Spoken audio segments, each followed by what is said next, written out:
Hello everyone, my name is Sarah. I am 20 years old. I am currently in my Master's of Business Administration and I consider myself to be a busy bee, if I can say it like that. For the course called Buying Behavior, I had to do a consumer behavior challenge. This for me was a perfect opportunity to think what I wanted to do and to think about my goals for next year.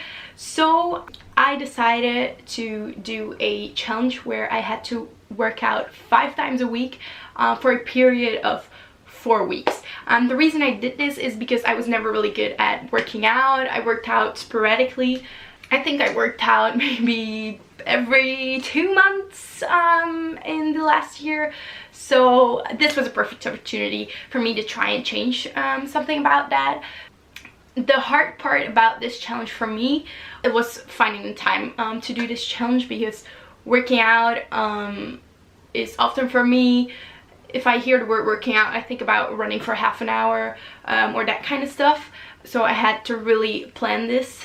So before the challenge started, I took my calendar and really, like, for 4 weeks I already kind of planned what I was going to do, because otherwise I knew it wouldn't be that easy, and I would plan other stuff with friends and with my youth organization and that kind of stuff. So once that was in place, it was time to start. So on October 26th, I went running for the first time.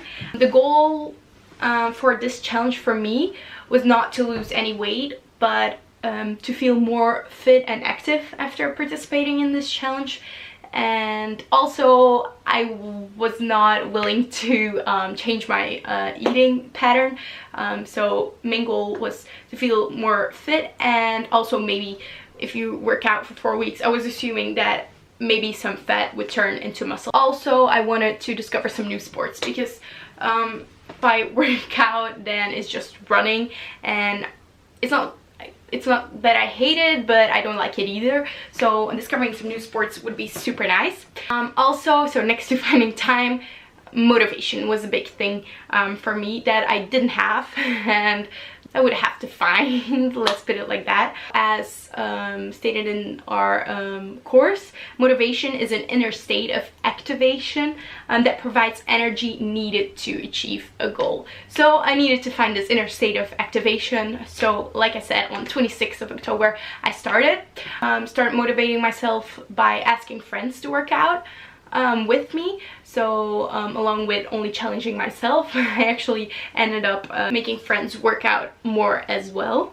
Then I also started participating in group sessions, and if I was working out alone, then I would always listen to music, because that would keep me more motivated. And also I listened to music with more than 150 beats per minute to just keep you moving. A thing that I really want to go into is the group sessions that I participated in. So I did 3 different ones. The first one was a yoga class, which I did, I think, 3 times during the whole challenge. Wasn't really my thing. I don't think I'm going to continue participating in the yoga class after, like, in the future. But it was a nice mixture of the high intensity sports and then yoga. But for me, it's not challenging enough, I would say. But then the other 2 classes I attended were, so the first one was power dance, which is sort of like a dance class but with exercise moves, so lunges and all that kind of stuff included in a dance choreography. And then the third one was killer abs. The last ones were both organized by Herbalife, and I don't think I ever thought I would be talking here about Herbalife, because it's not like I didn't really know what they were and who they were before this challenge, but I had heard about their shakes and that kind of stuff, and I had never any intention to participate in that kind of stuff. But then I discovered that they do offer free workouts. So I started participating in those, and especially the one, the killer abs one, which basically trains, it's called killer abs, but in reality it trains your whole body, legs, arms and also abs. I get now why a lot of people like them and why they have such a big community. Like, I get their attractiveness factor now, because when you're working out in group, like, you're all surrounded with people with different but all kind of similar goals. And then they really, not only so the other participants, but also the leaders of the group really motivate you to keep on going. And also there's the group pressure, so you don't really want to give up because you're surrounded by other people. So that, and then so at the end of each session, which I didn't know beforehand, but they do it every time, they ask other people to share their results. So whether they've been feeling better or they've lost some weight, that kind of stuff. So they really build a brand upon what their customers are experiencing. So if we're using some terms from what we learned in the buying behavior course, I would say that they are starting to feel a bit like a cult brand. They really build a bond with all of their clients. And then online they also have their fit coaches, which are people who are a bit more involved in the brand, and they share so many content online, and you can always contact them if you have questions, if you want to start working out more, if you want to. They also focus on changing your eating pattern and that kind of stuff.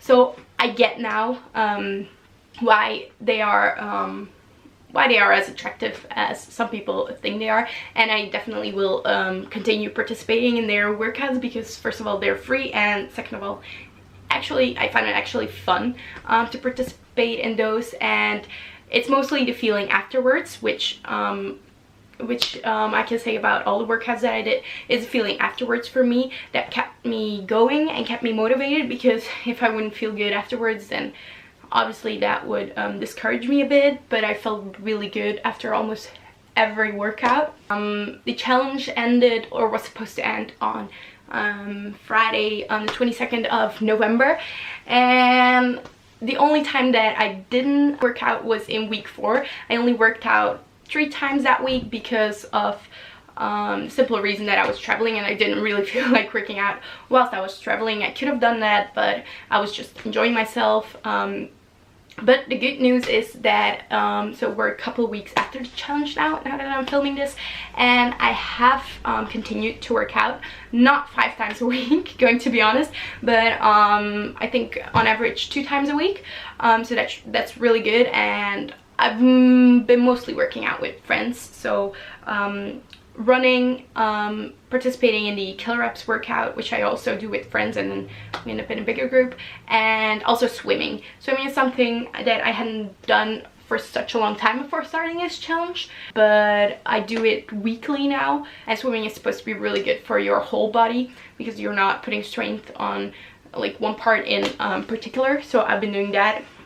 The biggest lesson that I took from this challenge, I would say, is that I need to make time to work out. Like, I feel so good afterwards, but if you don't make the time to work out, then you won't have that feeling. I haven't lost any weight, which also wasn't my goal, but I do feel like my endurance has definitely gone up. The first time I really noticed that was in week 3 when I went running. So I did half a kilometer more, I think, in the same amount of time as when I was running the first time. And after that, I think I felt like I could have run 4 or 5 more kilometers. So that was the first time I felt like I really felt a difference, and it felt so good to know that the challenge was working, I would say, so that I was actually on the way to achieving my goal. So now my only hopes for the future are that I keep working out. Like, I'm happy with an average of 2 or 3 times a week, but it really is fun. That is something that I discovered, because in my eyes working out was never really any fun, but now I know that it can be. So to conclude, I do really think this challenge was a success for me, and so I'm really happy I participated. Thank you very much for watching. Bye!